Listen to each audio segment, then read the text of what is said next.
Alam mo, pag narinig natin yung salitang food security, madalas ang dating sa atin parang slogan lang o kaya pampulitikang pangako, di ba?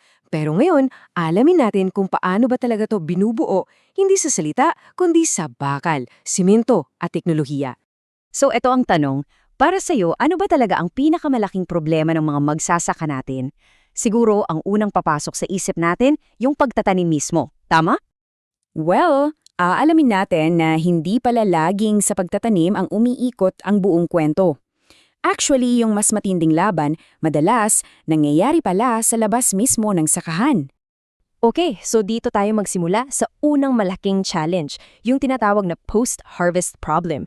Ito yung parang karera laban sa oras na nagsisimula sa mismong sandali na mapitas o maani na ang produkto. Imagine niyo to ha? Panahon ng anihan. So lahat ng farmers sa isang lugar, sabay-sabay na merong ani, sabay-sabay may produkto. Sa unang dinig parang ang ganda, di ba? Pero dito mismo nagsisimula yung problema. Kasi kapag biglang bumaha ng supply sa merkado, anong nangyayari sa presyo?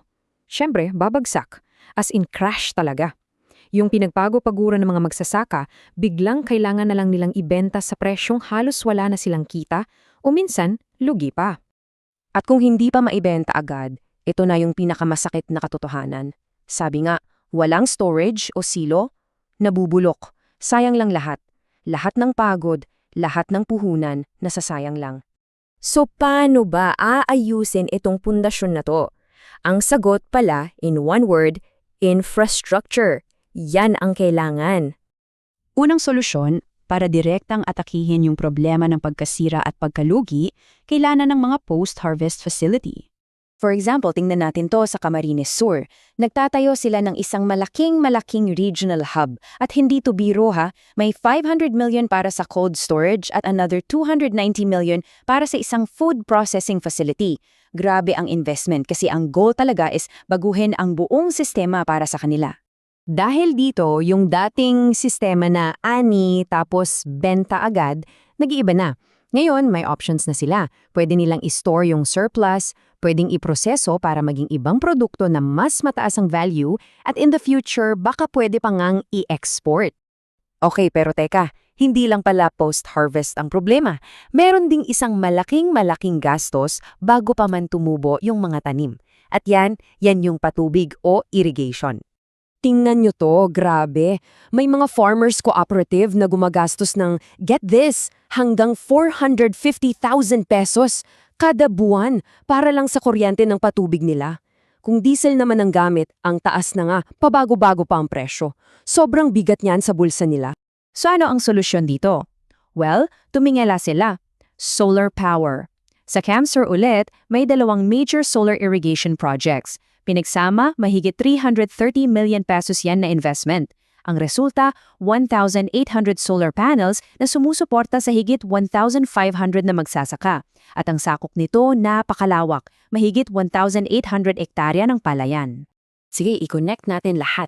Paano ba itong mga proyektong to? Yung solar irrigation, yung mga bodega, paano ba to magbibigay ng stability? Hindi lang para sa farmers, kundi para sa ating lahat ng mga consumer?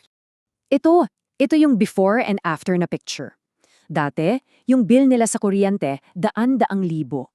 Ngayon, with solar, halos zero na. Dati, dependent sila sa diesel. Ngayon, may continuous water supply na. At ito ang game changer.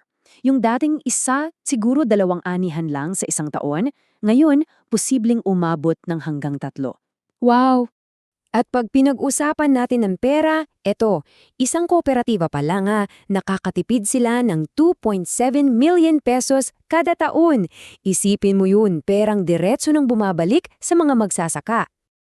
At syempre, pag reliable ang patubig, tataas din ang ani. Yung dating average na 3 tons per hectare may potential ng dumoble. Pwedeng umabot ng hanggang 6 tons. Imagine nyo na lang yung epekto niyan sa kabuuang supply ng pagkain sa bansa. At dito na ulit papasok yung importansya ng cold storage. Ang logic nito simple lang pero napakalakas. Pag sobrang ani, iimbak mo. Pag kulang naman ang supply sa merkado, maglalabas ka mula sa storage. Ang resulta, price stability. Hindi na tayo magugulat sa biglang ang taas presyo sa palengke at the same time, protektado rin ang kita ng mga magsasaka. Parang win-win. So, at the end of the day, itong pagbuo ng food security, hindi pala ito tungkol sa mga mabilisang solusyon o sa mga maingay na headline, no? Ang totoong trabaho pala ay nasa pagtatayo ng mga pundasyon na to, madalas behind the scenes. Kasi aminin natin, itong mga proyektong to, mga bodega, mga solar panel, mga processing plant, hindi ito yung mga nagtitrending sa social media, di ba? Walang drama, hindi flashy. Pero yung impact nito, yun yung talagang pangmatagalan at malalim. At dito natin tatapusin with this final thought, hindi lang sapat magpatubo ng pagkain, kailangan pa din natin itong pangalagaan hanggang makarating sa ating mga hapagkain. Isang paalala na ang food security ay isang buong kadena, mula sa lupa, sa storage, hanggang sa plato mo.